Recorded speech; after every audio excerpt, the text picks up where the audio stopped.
અમદાવાદના જુહાપુરામાં નામચીન મોહમ્મદ મુશીર કુરેશીની મિલકતોનું દબાણ તોડાયું છે।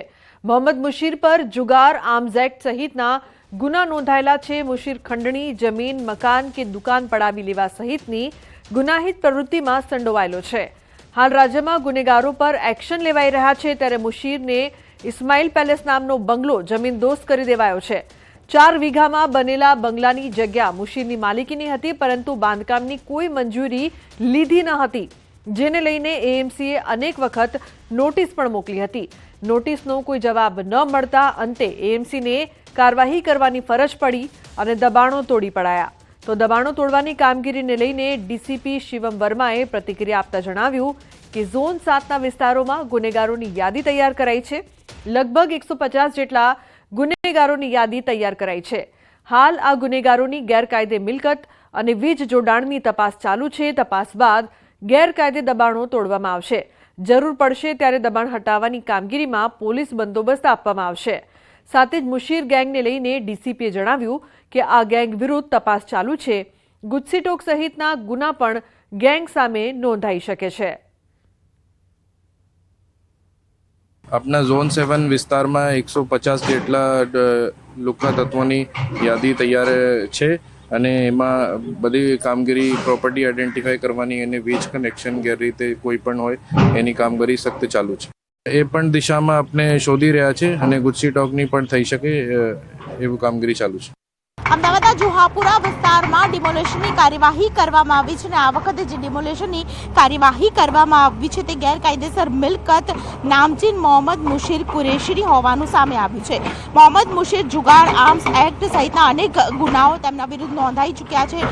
વેજલપુર વિસ્તારની અંદર ખંડણી, જમીન, મકાન કે દુકાન પડાવી લેવા સહિતની ગુનાહિત પ્રવૃત્તિ છે, તેના વિરુદ્ધ આ તમામ પ્રકારના જે ગુનાઓ છે તે નોંધાયા છે। તેને લઈને ખાસ કરીને જે કાર્યવાહી કરવામાં આવી છે તેમાં મુશીરની જે હવેલી છે તે ગેરકાયદેસર મિલકત હોવાને કારણે તેની પર બુલડોઝર ફરી ચૂક્યું છે। મારી સાથે એસ્ટેટ વિભાગના અધિકારી છે શંકરભાઈ અસારી, તેમની સાથે વાત કરીશું। શંકરભાઈ, જે પ્રકારની કાર્યવાહી કરવામાં આવી છે, વારંવાર આપણે નોટિસ આપતા હતા અને આખરે હવે આ કામગીરી કરવામાં આવી છે, આટલો સમય કેમ લાગ્યો, કેમ આટલો વિલંબ થયો? કોઈ કારણસર થઈ શકેલ નથી, પરંતુ આજે આ કામગીરી હાથ ધરવામાં આવે છે અને દૂર કરી રહ્યા છે। અચ્છા, કોણ છે, શું છે, કેવી રીતે આપણે કામગીરી કરી છે? ઓન રેકોર્ડ જોઈએ તો મુશીરભાઈ કરીને બાંધકામ કરી રહ્યા હતા, એમની જ માલિકીનું હતું અને કોઈ પણ પ્રકારની મંજૂરી લીધેલ નહોતી। અચ્છા, આપણે કેટલા સમય પહેલેથી આ પ્રકારની નોટિસ આપતા રહેતા હતા અને અત્યારે 2025 ક્યારે સૌથી પહેલા નોટિસ આપી? ઓક્ટોબર 2022થી નોટિસ આપવામાં આવેલ છે। અચ્છા, અને અત્યારે 25માં કામગીરી 3 વર્ષનો વિલંબ શા માટે?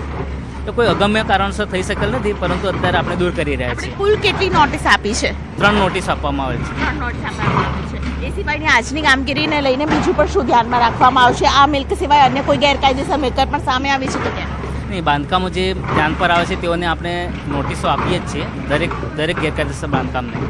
અને આ વખતે જ્યારે આ જે નામચીન વ્યક્તિ હતા કે જેને આ પ્રકારની ગુનાહિત પ્રવૃત્તિમાં તેમનું નામ હતું, તો આપણી પાસે કેટલા પુરાવા હતા જે પ્રકારે આપણે આજે કામગીરી કરી છે? 3 વર્ષથી આપણી પાસે નોટિસ પણ હતી અને 2025માં કામ કરવામાં આવ્યું છે।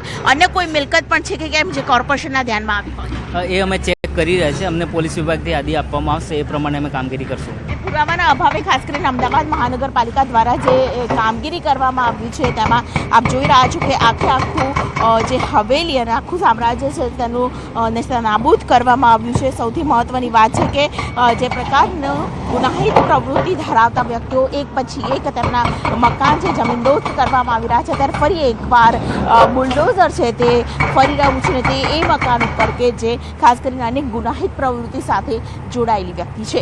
કેમેરા પર્સન અમિત શર્મા સાથે દીપિકા કુમાર, ન્યૂઝ 18 ગુજરાતી, અમદાવાદ। રાજ્ય પોલીસ વડાએ આપેલા 100 કલાકમાં કાર્યવાહીના અલ્ટિમેટમ બાદ દ્વારકા પોલીસ એક્શનમાં આવી છે, ત્યારે આ સંદર્ભે રાજકોટ રેન્જ આઈજી દ્વારા દ્વારકામાં ક્રાઇમ કોન્ફરન્સ યોજવામાં આવી હતી। કોન્ફરન્સ બાદ રાજકોટ રેન્જ આઈજી અશોક કુમાર યાદવે પોલીસે અત્યાર સુધી કરેલી કાર્યવાહી અંગે વિગતો આપી હતી। અત્યાર સુધી 2,66,00,000નો જીબીનો દંડ તમામ પ્રકારના ગુનેગાર વિરુદ્ધમાં લેવામાં આવેલો છે।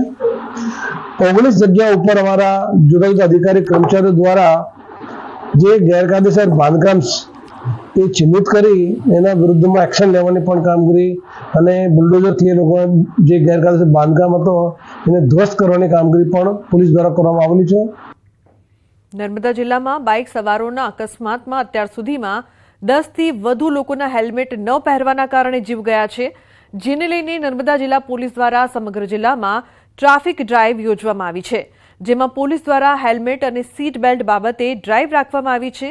આ ડ્રાઇવમાં જિલ્લામાં અત્યાર સુધીમાં 2000 કરતાં વધુ લોકોને હેલ્મેટ ન પહેરતા દંડ કર્યો, ત્યારે આ ડ્રાઇવ થકી લોકો સુધરે અને પોતાનો જીવ ન ગુમાવે તે માટે હેલ્મેટ પહેરો અને જીવ બચાવોની સમજણ પણ આપવામાં આવી રહી છે. જોકે લોકો હજુ પણ હેલ્મેટ ન પહેરતા પોલીસ કાર્યવાહી કરતા લોકો રોષે પણ ભરાઈ રહ્યા છે, તો કેટલાક લોકો હેલ્મેટ નહીં પહેરી આવતા પોલીસને ચકમો આપી ભાગતા પણ જોવા મળ્યા. આ ડ્રાઈવ દરમિયાન છેલ્લા એક અઠવાડિયામાં નર્મદા જિલ્લામાંથી ટોટલ હેલ્મેટ રિલેટેડ અને અન્ય ટ્રાફિક અવેરનેસના 2000થી વધારે ચલણ કરવામાં આવેલા છે. અને આપના માધ્યમ દ્વારા હું સમગ્ર જિલ્લાવાસીઓને અપીલ કરવા માંગુ છું કે આપના સુરક્ષા માટે, આપના પરિવાર માટે આપ હેલ્મેટને એક રૂટીનના ભાગરૂપે લઈ લો અને હેલ્મેટ પહેરીને જ દ્વિચક્રીય વાહન ચલાવો. તો ગીર સોમનાથમાં વેરાવળના બોડાશ ગામે એસઓજીએ દરોડા પાડ્યા. ગામના વાડી વિસ્તારમાં કેમિકલ બનાવતી બોગસ ફેક્ટરી ઝડપાઈ. ઓરિયલ નામની કેમિકલ બનાવતી બોગસ ફેક્ટરી ઝડપાઈ. પોલીસે 70,000ની કિંમતનો મુદ્દામાલ જપ્ત કર્યો તેમજ આરોપીઓને ઝડપી કાયદેસરની કાર્યવાહી હાથ ધરી છે.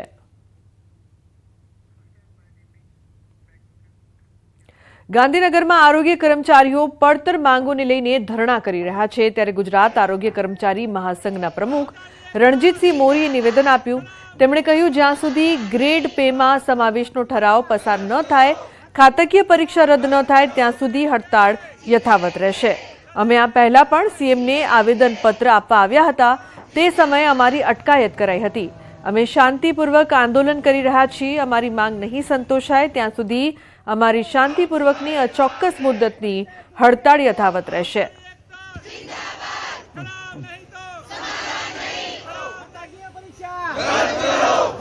પરીક્ષા